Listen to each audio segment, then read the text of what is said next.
All right, let's now switch our focus over to scientific notation. Now, what scientific notation allows us to do is it allows us to take very big or very small numbers and put them into more manageable quantities.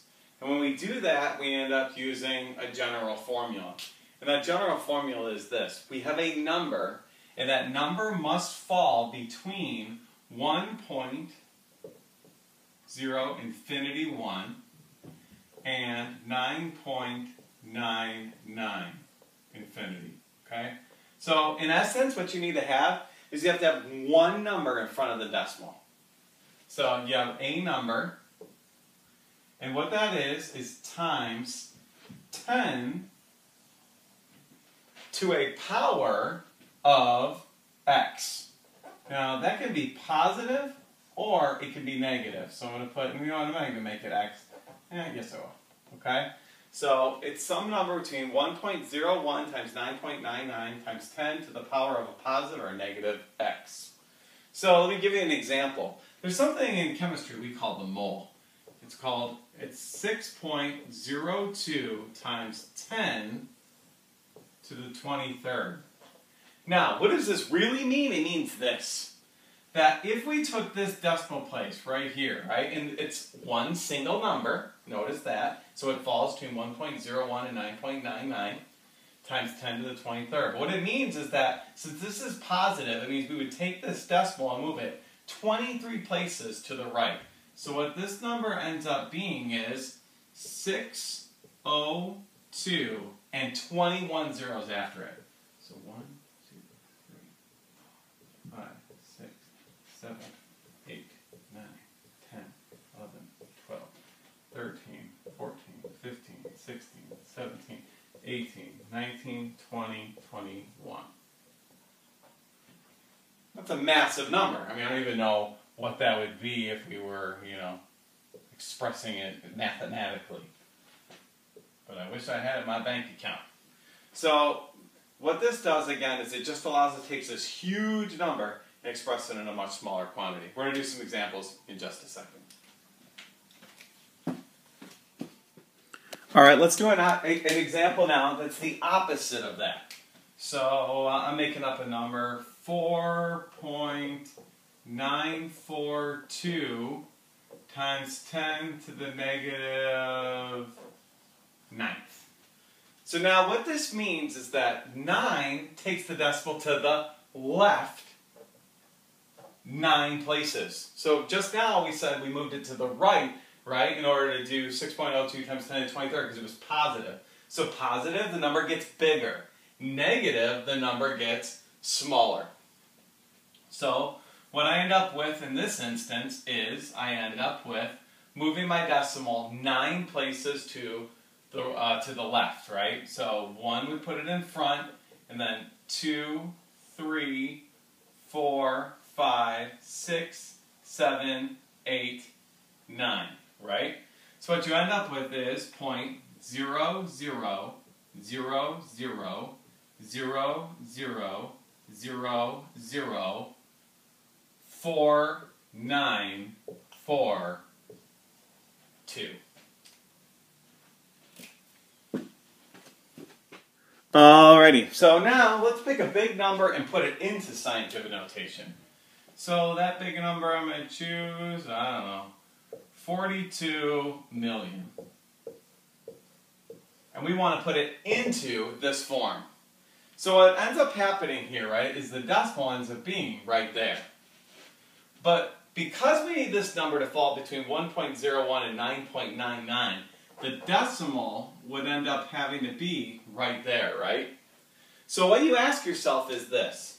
In order for the decimal to be put right here and to put it back where it actually belongs, you'd have to move 1, 2, 3, 4, 5, 6, 7 places to the right. Right being positive. So what this ends up being is 4.2 times 10 to the power of positive, because we move to the right to put it back, 7.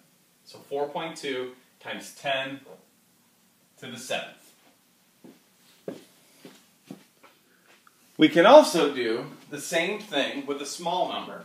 So now we'll say it's 0.0000394.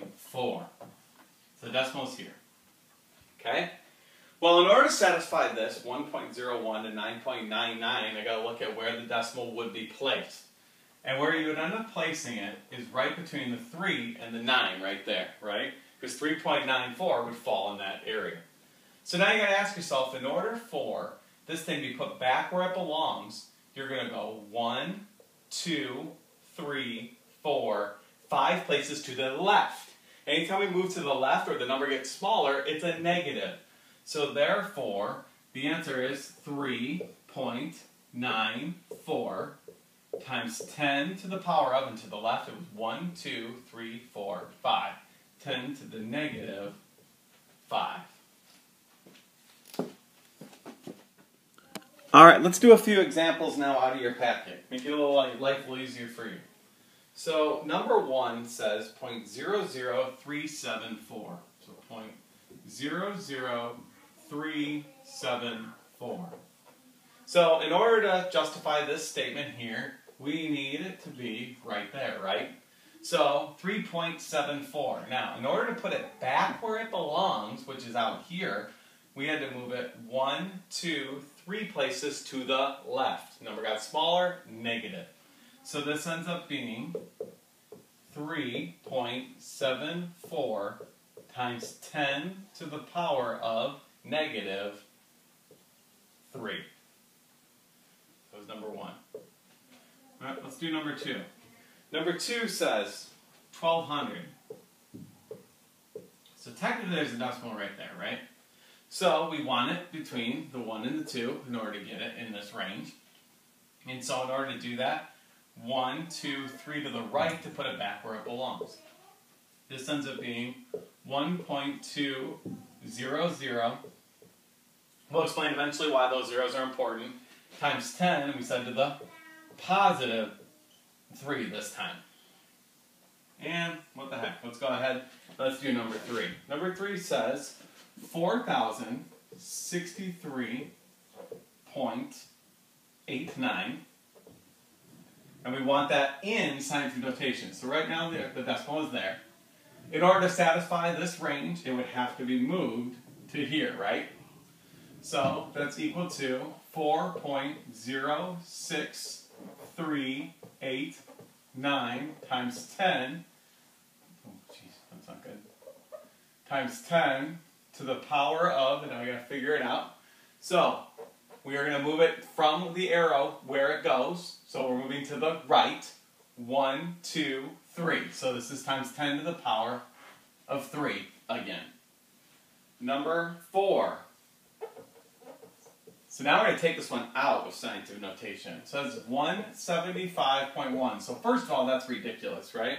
Because it doesn't justify the rules. The rules state it has to be in that range. So you could not express it like this, actually.